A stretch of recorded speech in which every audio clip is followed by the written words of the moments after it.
Good morning, pregame crew. How are you doing? It is Monday, December 6th, 6:24 a.m. Mountain Time, 8:24 a.m. Eastern Time. How is my family doing? How are y'all? Hi, Night Truck, Ernest, John, Topher, Shane, Mal, Roger, Bobo, Jorge. I'm probably showing my age, but am I the only one that hasn't gotten over this whole fallback thing? I'm still don't feel connected with the time zone. I feel like it's always too late, too early. Hey, Chuck, thank you. Hey, Mustang. Hey, Tom. How are ya? It is a new week ahead. An important thing that I like to do is visualize how I want to feel this Friday. So just picture that it's Friday, the market's closed. Do you want to be sitting there begrudging the different mistakes that you made? You over traded. You traded the wrong names. You traded counter trend too often. How do you want to feel Friday? And start visualizing that, and that helps you get the right mindset. And remember, we have, I should probably do this math quick before I bring it up to y'all, but so we have 32 and a half hours of trading in the week. And that first 5-minute candle this morning, you may have all these nerves and anxious to get something going. 32 and a half hours. I promise you, your best trade setup of the week probably hasn't happened yet. Once the market opens, we're 15 minutes into the market open, 30 minutes into the market open, 3 hours into the market open. It hasn't happened yet. So just stay relaxed. Hi, Tammy. How are you? Ooh, that sounds cold. It's 31 degrees here where I am. I'm Chart Gal Lori. You have found yourself at the pregame show. We're having a red morning. We are green in the Dow, IWM, and ES. Technology's taking a hit this morning. We have VIX coming down a little bit. We have a little bit of our contract futures are rolling over. So we have a little bit of contango going on with the VIX. That's a little interesting setup, but if you don't trade the VIX, you don't need to know about that. But hey, Veronica, Patrick, Amir, Asia, Kalex. Thank you for joining us. I appreciate it. This is the pregame show. I will go over indices, crypto, commodities, and movers and shakers of the day. I have to say we are just in an awkward spot today. I mean, I would call today's market the junior high of market. You know how you're awkward in junior high? You're like you haven't grown into your head yet or your teeth or whatever.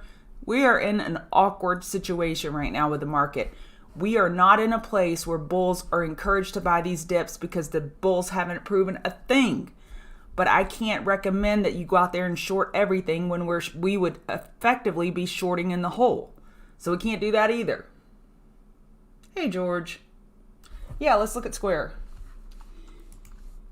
Hey, yeah, hit the like button, why don't you? Subscribe button, notification button.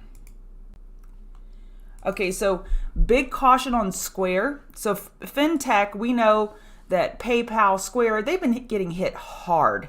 So Fintech has been out of favor for a while. When the PayPal news came out, or the suspected news that they would be buying Pinterest and they took that hit, they have yet to recover.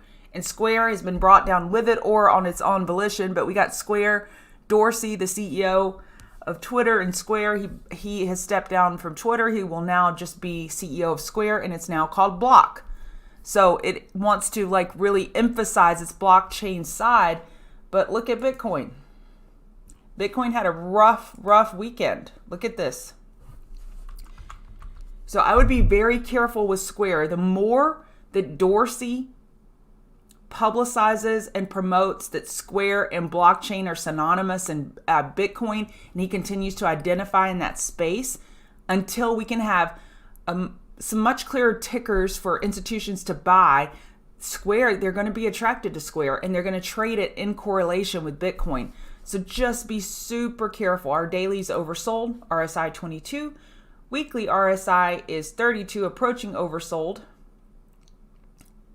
Your next support, 173.01, 167.11, and 151.10. Please be careful. Just because something's oversold doesn't mean that it can't keep going down. If you don't use stop losses, and I'm not saying whoever asked me about this doesn't use stop losses, but if you say, okay, I'll hold it, I'll eventually be right, remind yourself of names like this. I have to change my pen color. Remind yourself of names like this. It can keep going down a lot lower than you anticipate. So, you know, it can keep going down or up longer than you can remain solvent. So please remember that. Hey, Ra. Hey, Jason, John, Crypto, Bobo, George. All right, UPST, let's look at it and then we'll get started with the indices. UPST had a bearish engulfing candle. They had a huge upgrade on Friday and they just could not combat market overall bearish overtone. This could be a little bear flag. Let me just go out the monthly.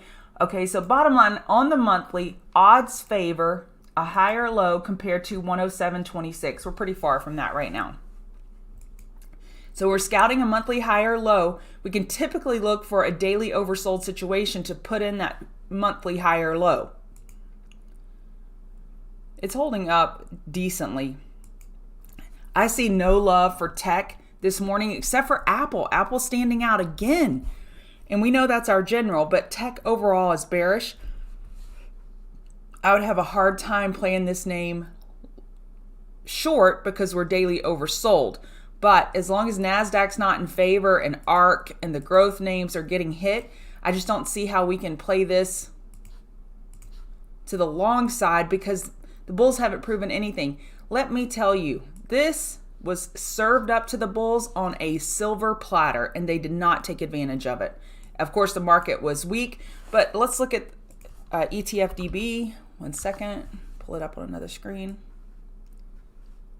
ETFDB, let's see which ETFs UPST has exposure to.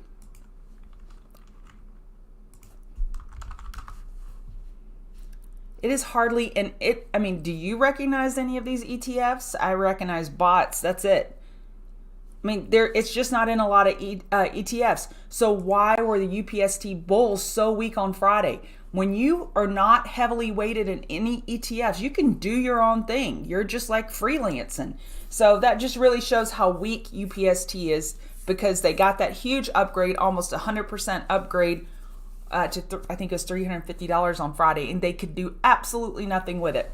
And another thing I'd like to point out is this hourly 50 MA, I talk to y'all about it all the time. It was really prevalent this weekend with crypto. So many crypto names I looked at, they would run into the hourly 50 MA, bonk their head, and then get shot down.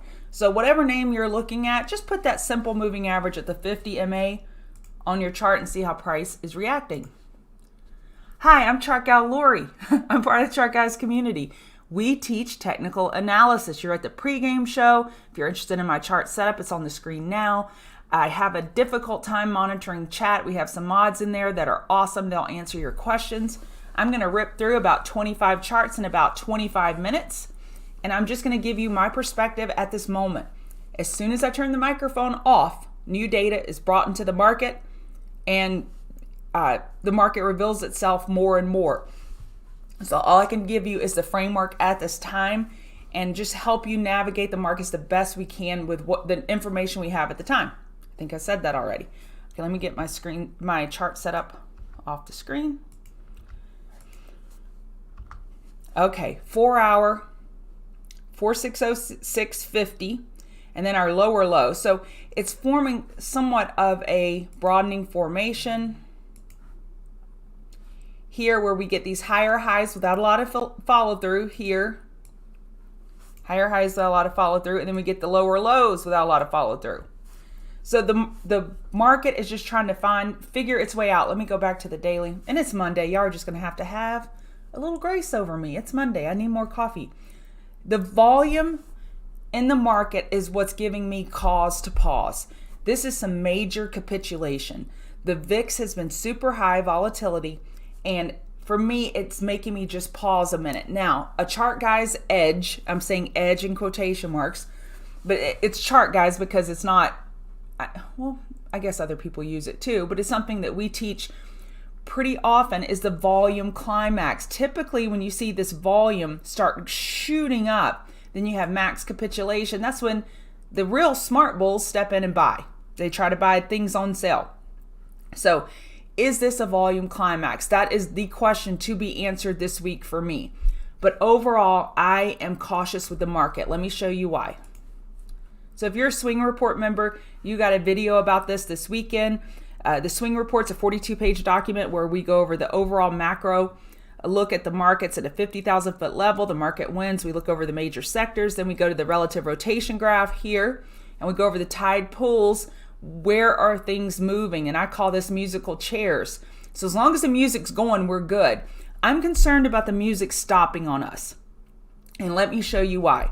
Our three largest sectors, XLY, XLK, and XLF, the only other major sector is XLV that is not in this leading quadrant. And you're like, why is she complaining about our major sectors being in the leading quadrant? Isn't that good? No, it's not good. What you want to see is balance. Think of this as a four-legged stool. And we've got everything tipping over on this one leg. And the stool could push over. I've been studying the relative rotation graph for about 5 years. I've used it heavily for 2 years. And I've never seen this happen. Where you have your major sectors in one quadrant. And then look at XLY. Look at XLF. So the momentum is waning. So when you see this pointing downward, like with oil, XLE, you see this momentum downward. And remember, this is a 5-week look back period. We are losing momentum on our major sectors. The only sector that showed some relative strength as far as momentum moving up is XLK. However, this is not ideal. This graph, it works clockwise. So I should back up and show you what this is. So we have the 4 quadrants. Leaders, and when the leaders start weakening, they move into this lower southeast quadrant. And then we have lagging and then improving. So we start looking for the improving quadrant in the Swing Report, saying, okay, what are some names that we can look at that could be relative outperformers? So XLB has been one of our relative outperformers. XLRE and U, we had a lot of names pull up on the report this weekend for XLU and XLRE. What does that mean? Utilities and real estate, they have the heaviest dividends. So those two sectors are typically risk off. When people are scared about the market, their flight to safety is to utilities and real estate companies so they can get their dividend. And of course, the ultimate flight to safety is the dollar, and they just throw everything away. So because of our 3 of the 4 largest sectors are in this leading quadrant, when they start moving down to the weakening quadrant, i.e. Apple starts losing some of its strength. I mean, Costco has been amazing. If those names just take a small breather, we could be in for even heavier consolidation. So I'm very concerned.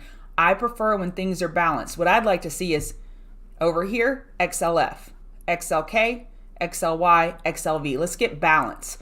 So with the market, you have rotation. You're constantly looking, is the money moving? As long as the money's moving around somewhere, we're going to stay propped up.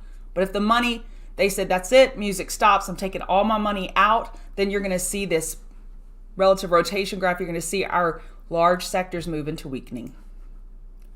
Oh, thanks, Patrick. That's nice to hear that you think the Swing Report is fantastic.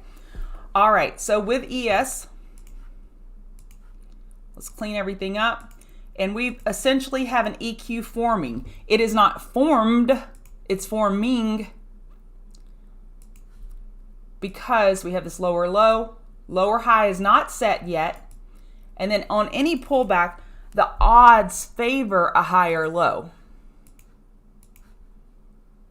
Here. But of course, it can absolutely drop to a lower low. It doesn't necessarily need to form a higher low. Let me look at this fibs real quick. Yeah, we got at least a 70% bounce out of that, so that's pretty good.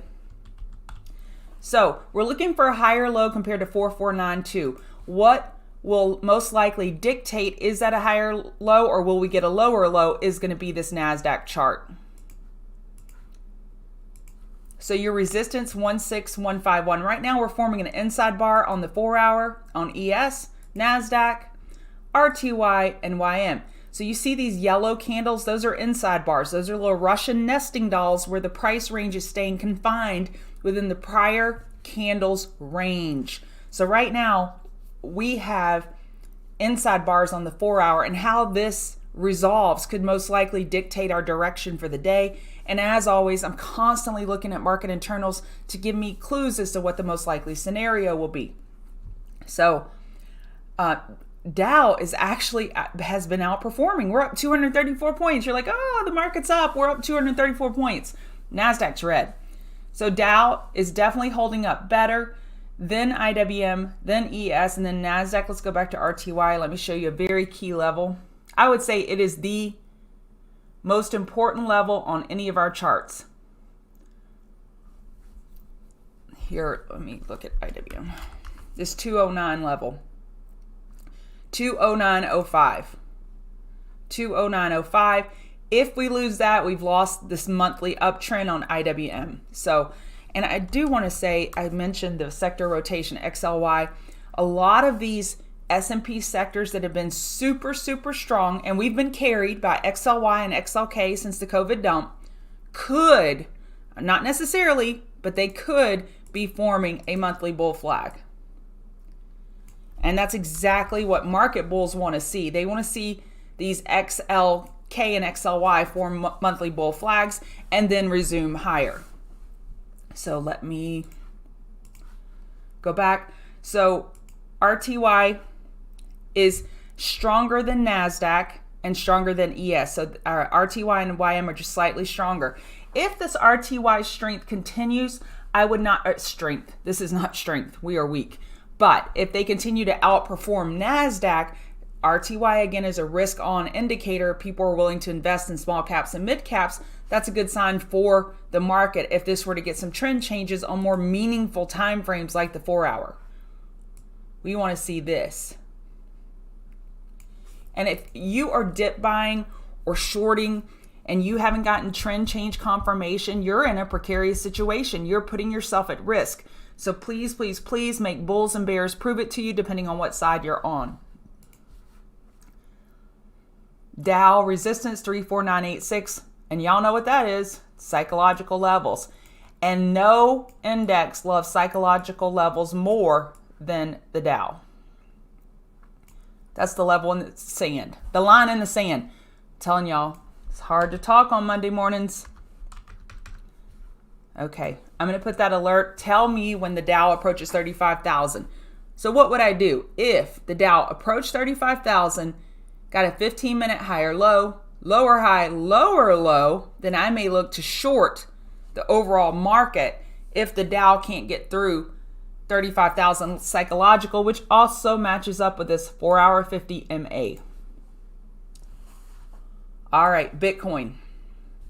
Bitcoin has been going sideways for hours. This is the hourly chart. So yes, it's breaking the lower lows, but it's not getting follow through. And look at this 50 MA. I told y'all that crypto was really working with this hourly 50 MA this weekend. Look at this. Just really having a hard time getting over the Great Wall of China or the Great Wall of 50 MA. Resistance 40, I'm going to round off, okay? 49,500, 49,600, 49,800. We need to get over 50,000 to get out of this. On the daily, our RSI is 31. For RSI got super extended, but we're just running right into that 80 EMA and we just can't get over it. Always remember your slope of the EMA. So TEMA, slope of the EMA. When you're running into a downtrending EMA, usually that first test you're going to get rejected, and that's what's happening right now. Then you have to get the higher low and then go attack it again. So we have our levels on Bitcoin. It doesn't look constructive at all right now. Ethereum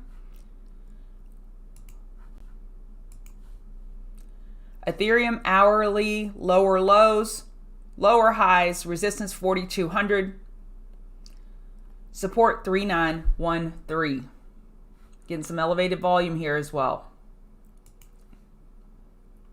Yep, I will be looking at, let me go back to Ethereum and make sure I gave you enough levels.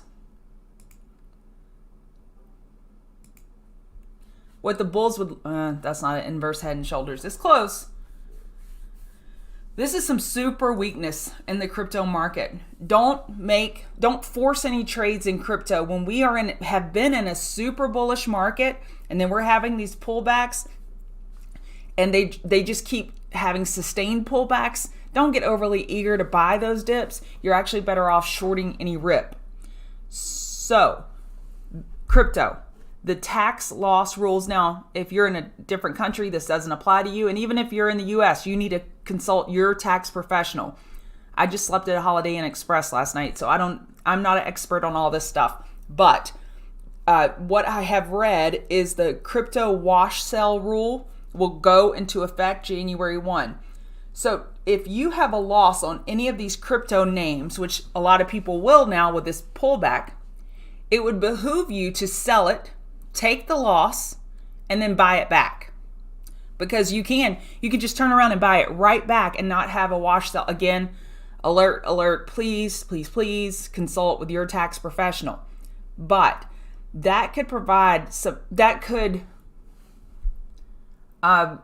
set up for a very bearish December for crypto, because you may get all of this tax loss harvesting where people are wanting to get that tax loss on the books. So they can say, okay, there's my loss, but yet I want to hold it forever and then I'll buy it back. And then that could be a nice bounce as well. So we'll see what happens. I'm contemplating doing a tax loss harvesting video and kind of go over the things related to that within my purview. And then this crypto one is very unique because we don't have that wash sell rule right now. But the IRS, from what I read, it's going in effect January 1. All right, gold. Gold, we got our 4 hour. This is a tough chart. Let's do this. Man, I don't like this chart. I don't like it, meaning that there's not a lot of clarity. Okay, I'm going to stay with the 12 hour. On the 12 hour, we have a lower high. We have enough room for a higher low, and then we would wait for a trend change. We really need to get over 1811 and then 1816 to make a statement. If you're in the TCG room, you've seen Dan's trades on GDX. He's crushed it. So right now we're waiting for this hourly high. Sorry, y'all.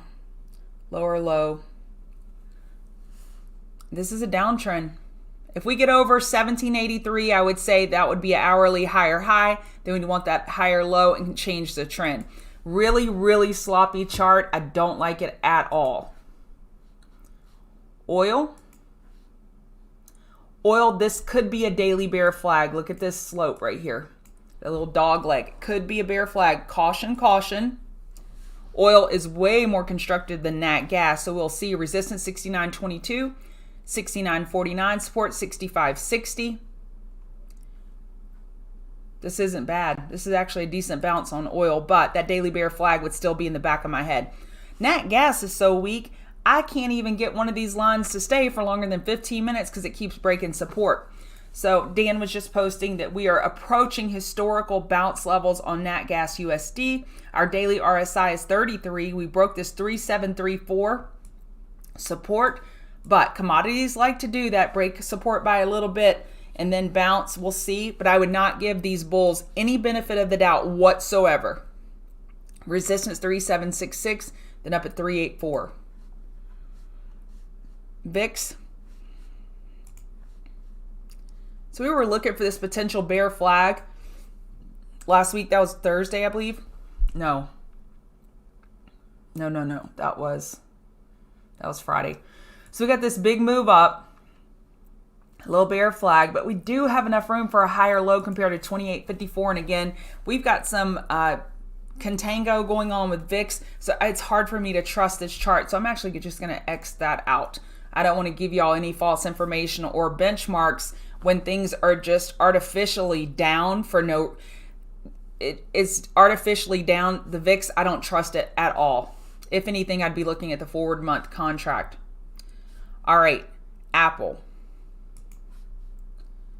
So Apple, we're looking for a lower high compared to the all-time high, but we are up 1%. 1% sounds like a big fat nothing, but when you're a $2.6 trillion market cap company, this is impressive. Super impressive to be holding up in these market conditions. And let me just preface everything that I've just said. Let me just put a little footnote on it. It is what? December 6th. It's December 6th, 2021. December 6th, 2022, a year from now. Do I think Apple is going to be a $200 company? Yep. Do I think Amazon is going to be a $4,500 company? Yep. So just because I'm bearish on certain time frames doesn't mean overall I don't think the market's going to go up. Now, I think it's going to go up. There, of course, are always these asterisks of, could there be another COVID? God forbid. There could be these national disasters, all types of things that could happen. But overall, the market is designed to go up, and that's what the odds would favor, is that we would be higher next year. Could we have a bumpy few months? For sure. And it could be a great buying opportunity. Stay tuned, and I'll give you at least my opinion on the way up. So I would look to short 164.96 or 165.40. 164.96, let's say 165 was the high of Friday. If Apple were to bounce in that direction, I would look to short it. That's the only trade I see on Apple right now, is shorting a bounce. And that's the setup I see with all of the indices and all this information pulled together.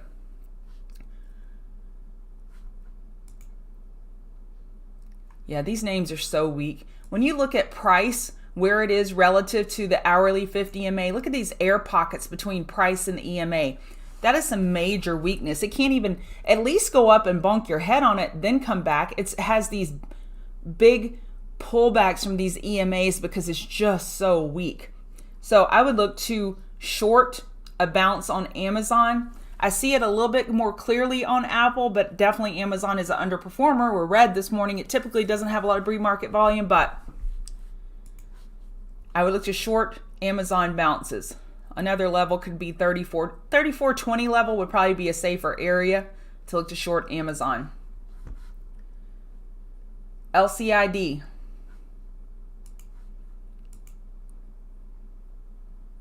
What time pattern, Ronnie? What time frame? I don't see it. Do you see a pattern? A diamond pattern? Yeah, I don't see it. Okay, LCID, they got news this morning. SEC. We look to short a bounce. EV has very huge bearish overhang this morning. Electric vehicles. So LCID, it can't even hold any lines that I'm printing. So these things on names, throw this indicator out. Here, let me do you a solid. Let me do you a big old favor. Take RSI off your chart when you have news. It does not matter. Look at Baba. It's been oversold since Jesus was a baby. Look at that. It has had a 4-hour RSI oversold since November 17th. Doesn't matter. Gonna keep dumping. It's just been dumping. So get over RSI when you have news. News just totally minimizes the importance of the relative strength index, RSI, because it can go down a lot further than you think it can. Meaning any bounce, I would short this. So 39.34 was your support. We've broken through that. 38.88. Your next support, 36.17. Resistance, 41.85 and 41.90. Now, NIO I didn't put on my list today. It's super weak. Daily RSI is oversold. I don't want to shorten the hole, but I sure don't want to buy this long. But the RSI matters on NIO because it doesn't currently, that I know of, have a news article. So LCID, the RSI, it can get beat up a lot more. So LCID, any bounce, I'd look to short. So if you're looking over here and using the clues I've taught you over here at the right side that you're looking at, what's Lori looking at? She's not looking at anything.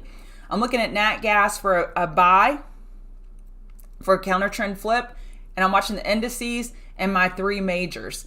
I am watching the indices today. When you're a futures trader, you don't have to get pulled down into the weeds on LCID or Tesla or any of that. You can just trade your futures, and especially if you're shorting. I don't like to do stock picking when I'm trying to short. I just want to short the indices. So on bounces, I will be looking to short today until we can change trends on hourly 4-hour time frame. MSOS, this is shocking. I would expect it would have already gone through 25.10 in pre-market because MSOS has been so weak. But it's actually holding up pretty well. 26.15 Friday's low. But do not lose sight that this could be a bear flag. We're running into the underside of a downtrending 8 EMA. But I am very surprised with MJ. I'm not going to call it strength, but maybe resilience. Let's call it resilience this morning. Resistance, 26.94 and 27.24. MJ had a green day. Now, green day, now mind you, by 0.03 cents, but that was still quite a victory in Friday's bloodbath.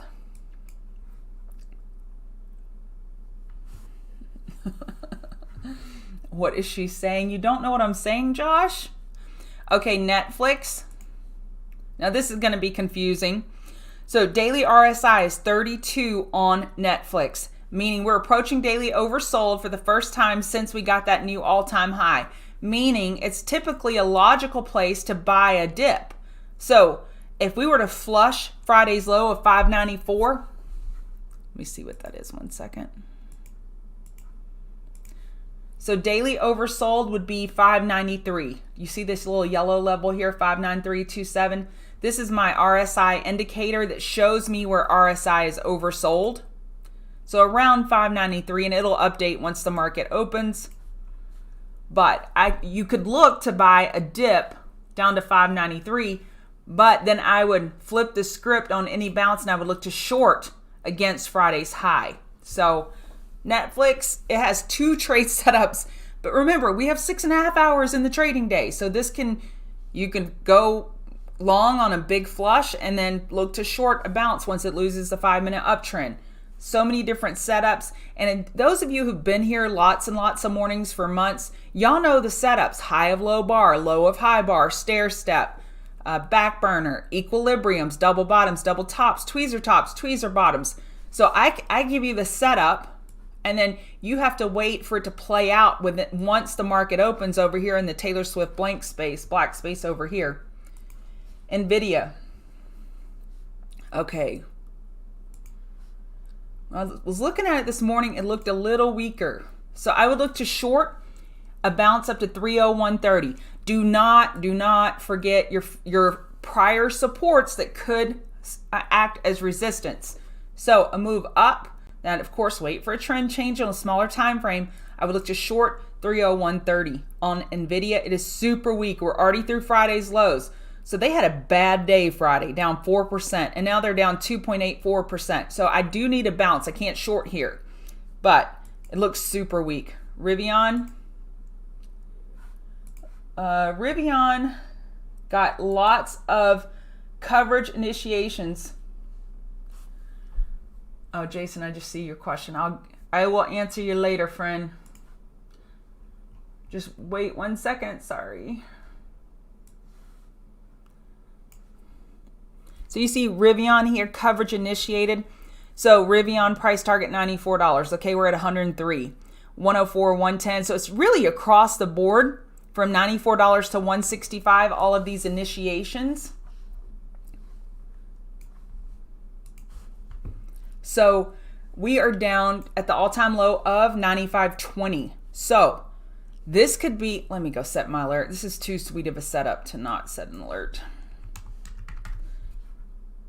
So 95.20 is that low of IPO day, and we're approaching that low hot and heavy. So if we were to hit 95.20, even down to $95, I would look to buy that dip as a counter trend trade. If you get stopped out, it's just a small little cut versus a flesh. It's a flesh wound versus a deep cut because you're so close to your support.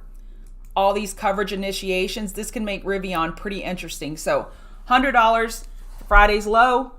You could look to bottom fish that, stop out if it breaks, and then wait for $95 to bottom fish again. Okay, Tesla. We are in a weekly uptrend with Tesla, and I know Friday I said I like this chart, and I'm going to stand by it. It got killed Friday. How many billions of dollars has Elon sold up here? And this sucker's still in a weekly uptrend. How? Relative outperformer. So I don't know how many shares Elon has left to sell. So that's definitely a wild card that we need to be protective of. But 978.60. I'm gonna set my alert. Let me know when we get to 980. Would love to buy that dip, and I will get stopped out if I'm wrong. You like X? Weekly EQ.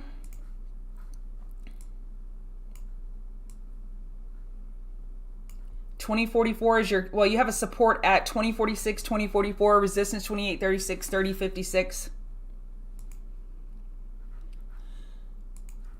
I don't like this chart that much. Weekly EQ.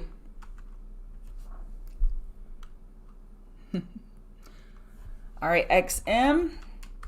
And then I'm going to call it a day. Dan has gone live in the room, and I'm just going to be done. XM, we had support 30.96. Oh, it's having a little bounce this morning. 29.36 is the all-time low. This could be a daily bear flag caution.